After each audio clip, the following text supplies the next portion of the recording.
खुलुमबाय लोगोफोर बर'नि रानि 2.0 आव बयखौबो फिन खेबसे बरायनाय जाबाय। आसा खालामो इसोरनि अननायाव नोंथांमोना मोजाङैनो दङ। बे भिडिअआ जादों कुम्भ राशि सुबुंफोरनि थाखाय। बे राशिनि सुबुंफोरा बैफोर दानाव माबोरै दिन बारलांगोन आरो बिथांमोननि फिसा गिदिर खायसे सिमांफोरा मोगथाङाव माबायदि महर मोननायनि चान्स थागोन बैफोरखौ सुंद'यैब्लाबो फोरमायथिनो नाजागोन। बेजों लोगोसे सोरबा बर'नि रानि 2.0 चेनेलाव दिनैसो गोदान फैसनदोंब्ला भिडिअखौ लाइक आरो चेनेलखौ साबस्क्राइब खालामना लाब्लानो जाबाय, जाहाथे आं जेब्ला गोदान भिडिअ आपल'ड खालामो अब्ला नोंथांमोना थाबैनो नटिफिकेशनखौ मोनहैनो हायो। जेब्ला कुम्भ राशिनि सुबुंफोरा मायबाफोर खामानिखौ गोबाव समनिफ्रायनो नाजाथाबगासिनो दं अब्ला बिथांमोननि थाखाय जुलाइ दाना मोजां। नोंथांमोना जि खामानिखौ नाजाथाबगासिनो बेयो बे दानाव फुरा जानायनि चान्स दं। जेब्ला नों बे खामानिखौ लानानै जोबोर फकास खालामगासिनो बेखौ लानानै नोंथाङा गोनो गोथो सानबाय दंमोन, जेरै बे खामानिया जाफुंगोन जाफुङा, बे बेसादखौ आं मोनफुंनो हागोन ना हाया, आं बेखौ फुरा खालामनो हागोन ना हाया। नोंथांनि फिसा गिदिर जायखिजाया खामानिया बे दानाव आबुं जानायनि चान्स दं। बेखौ नोंथांमोना मोनसे बान्था बायदि मोनफुंनो हागोन जुदि नोंथाङा गोसोआव जेबो डाउट खालामालासे आवगायलाङो। बेखौथ' बुंनो हाया नोंथाङा मा खामानियाव साक्सेस जानो हागोन, नाथाय जायखिजाया नोंथाङा जि खामानिखौ गोबाव समनिफ्राय नाजाथाबगासिनो बे खामानिया फाइनाल जाना फैनायनि चान्स थागोन। जानो हागौ सोरनियाबा रिलेशनशिपजों सोमोन्दो थानाय, सोरनियाबा मायबाफोर प्रजेक्टखौ लाना आरो सोरनाबा बिजनेसखौ लानानै जायखिजाया खामानि जि खामानियानो जाथों कुम्भ राशि सुबुंफोरा मोजां रिजाल्टखौ जुलाइ दानाव मोननो हागोन। नोंथाङा बे खामानिखौ पुरा एटिटिउडजों कमप्लिट खालामगोन आरो नोंथाङा बैफोर खामानिनि थाखाय सुबुंफोरजों बाख्नायजानायबो मोननो हागोन। नोंथाङा नोंनि जायखिजाया खामानिखौ बे दानाव जोबोर साहसजों मावफुंनो हागोन। नोंथाङा रावखौबो गिनाय नङा, रावखौबो लाजिनाय नङा। फुल गोहोजों नोंथाङा नोंथांनि माबा मोनसे नङा मोनसे मोजां रिजाल्टखौ मोननो हागोन। कुम्भ राशिफोरनि थाखाय जुलाइ दाना जोबोर मोजां बारलांगोन, नाथाय आगष्ट बे दानाव बे राशिफोरनि थाखाय फिसा फिसा इसु नुजाथिगोन। नोंथाङा बे जुलाइ दानाव साक्सेस मोननो हागोन, नाथाय फारसेथिं आगष्ट दानाव माबा मोनसे फिसा जेंनाफोरखौ लानानै गोसोआ हार्ट फिल खालामगोन। जायखिजाया एसे माबा मोनसे इसुखौ लानानै गोसोआ दुखुआव थागोन।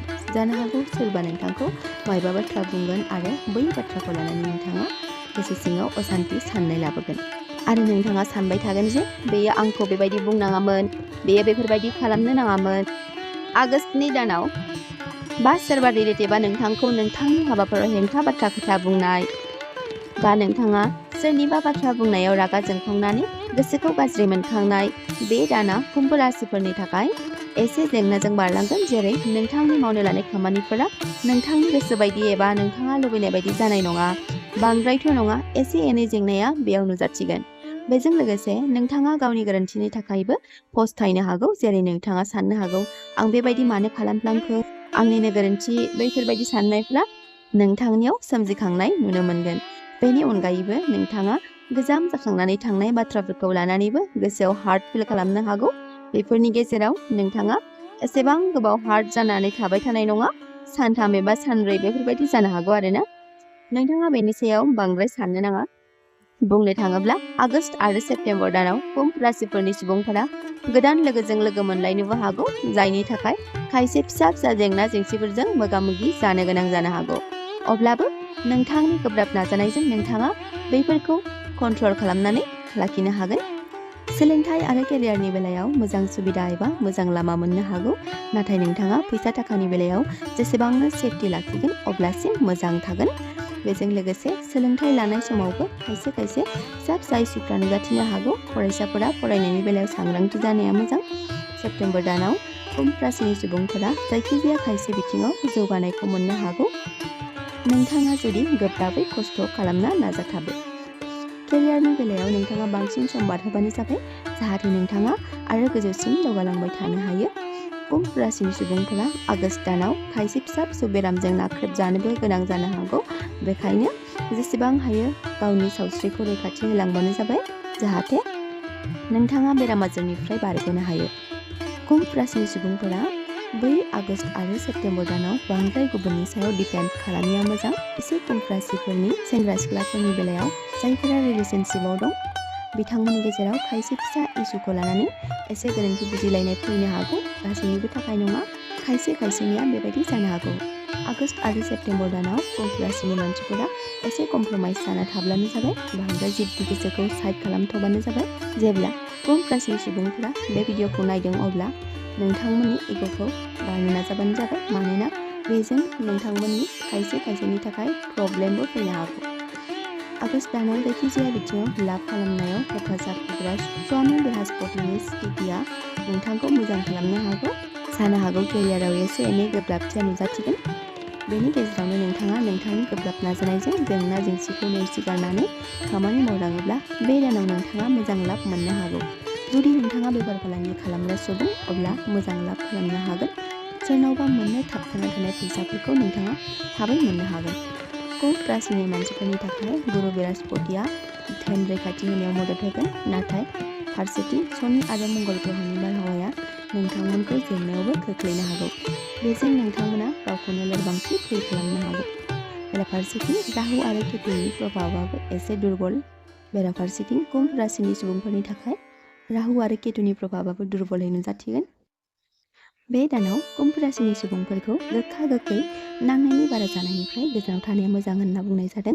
शनि आरो मंगल ग्रहनि थाखाय नोंथांमोना साबधानै सोलिलांबानो जाबाय, मानोना बे दानाव नोंथांनि सोलेराव गोबां खुनुस नुजाथिनायनि चान्स दं। बेखायनो नोंथांमोना जोबोर साबधानै सोलिलांबानो जाबाय।